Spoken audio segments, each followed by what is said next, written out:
are very important role players in this as well, as Waqif or Waqifat, and as well as Mutawalliyah, because we find that the Waqf of Hazrat Umar radiallahu anhu, his daughter Hafsa was the Mutawalliyah of his Waqf. So he already placed quite an important responsibility on his daughter of trusteeship of that Waqf. Any clarification that you want? There is a new way in going forward and uplifting our community. That's why that as learned people, we can start influencing people, because it's not going to be a short-term thing, it's a long-term thing, that we need to start making people understand that there are these institutions within Islam that can help us, and why are we not using it? So maybe the language to younger people will be different, to older people will be different, but as the saying goes, you know, if you do what you did, you're going to get what you got. Okay, so it's time that we start to change, having this change, and you will find that there will be elder people actually that will understand it, and they, inshallah, they will support it as well, and we need to get their blessings and support as well. You approach a business person or person that is in business, you would feel that you're putting that pressure on him, because he is the business factor in that small little town. Like, this pressure now becomes his. What happens to the rest of the people that live in that town? How are they contributing towards uplifting the masjid, the madrasa, the libraries, social structure? I'm saying this because we currently have that problem. Only in your community, to us, yes, by all means. It's really international. It's really international. Okay. Because this ignorance, and we'll talk about why this Waqf system has gone underground. That people have just kind of forgotten about it. Why? You know, there must have been something that has happened in our broader civilization that actually put Waqf system underground. Because can you imagine that the Waqf system becomes so powerful that it actually becomes a threat to the colonizers? They were responsible for nationalizing, for destroying the Waqf system. If they could help it, they would destroy our whole madrasa system, which they did do. And it was just fortunate that we came out of it. But in countries like Algeria and North Africa, it was decimated. You know, they took over Waqf lands. In some countries, a huge percentage of the buildings and farms and so forth were Waqf. And if those Waqfs were even still in existence today, we wouldn't really have a problem in terms of funding and so forth.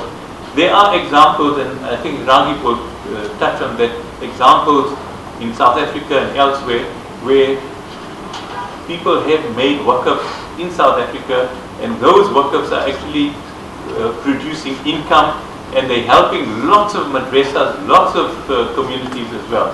So, there are people out there, and I think we need to bring those examples out to show people that, you know what, this is part of our culture. This is where we come from. It's in certain countries.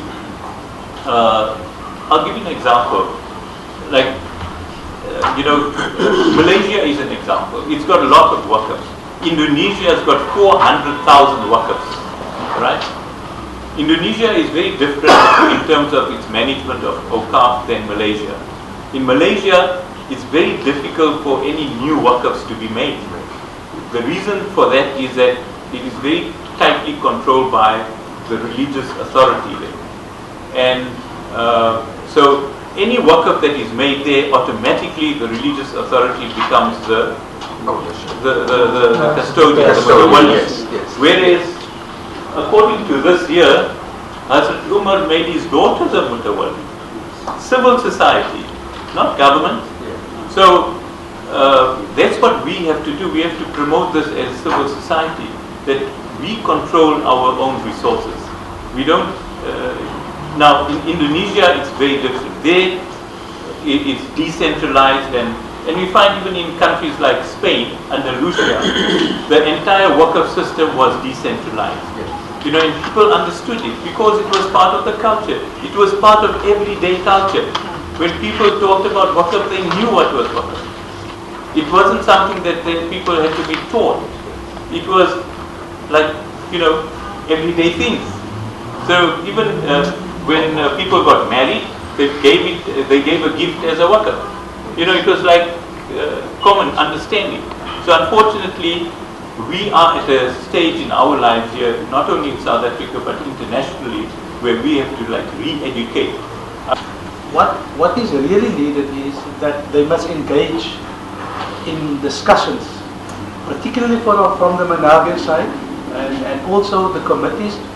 Those who are here, I think this, in my mind, this is the opportunity basically for those who are present to go to those who are absent, right, and to share to them what we have learned here today, alhamdulillah. And I think if our imams can take the responsibility of maybe once a month at least, you know, get the word of Waqf basically out to the community, get discussion, get community engaged in discussing those issues. And I think more people will be enlightened about the education. Yeah. Awqaf South Africa is involved with the advocacy of the whole Waqf system, the mobilization of Waqf funds, the investment of Waqf funds, the administration, and the distribution of Waqf funds. So that's one of the primary objectives and missions of Awqaf. We are here in Cape Town at the moment. We're talking to the Boland Islamic Council, and this is part of a Waqf training program.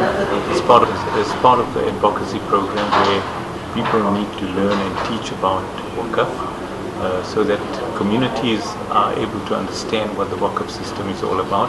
This is part of our proud heritage that we have actually lost, and we hope to revive this as one of the major pillars of the economic system of Islam. So we hope, inshallah, that this particular project and program and this partnership with the Boland Islamic Council matures over time, and that we are able to get the support of the communities, and that this Waqf system will flourish in the Boland, inshallah. Of the Waqf Cadre training, we are able to empower people, people who can gain knowledge, people who can get a broader understanding of what the Waqf system is all about. Sometimes we have a very narrow understanding of Waqf, but I think through this training program we are able to show people and show the participants that Waqf is not just perhaps giving a Quran to the mosque or donating a book or something like that, but it's much more. It's about development, it's about sustainability, it's about building communities, it's about building an Islamic civilization. That is what Waqf is all about. So we hope that through this program, people are able to get that understanding that Waqf is located right in the whole system of Islam as a comprehensive way of life, and also within the broader, higher objectives of the Sharia. And it is a very important Sharia-based institution, actually.